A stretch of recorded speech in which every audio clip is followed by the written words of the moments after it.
ప్రపంచ దేశాలలో విద్యారంగానికి పెట్టే డబ్బుతో పోల్చుకుంటే మన దేశంలో కేవలం 12-10% మాత్రమే మనం విద్యారంగానికి ఖర్చు పెడుతున్నాం.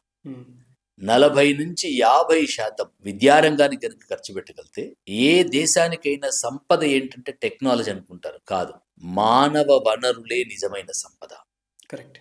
నైపుణ్యాలతో కూడుకున్నటువంటి, నాణ్యతతో కూడుకున్నటువంటి మానవ వనరులను నిర్మాణం చేయగలిగితే ఆ మానవ వనరులే ఆ దేశానికి సంపదను సృష్టించగలుగుతాయి. చైనా ఇదే పంథాలో ఉంది, కొరియా ఇదే పంథాలో ఉంది, జపాన్ ఇదే పంథాలో ఉంది.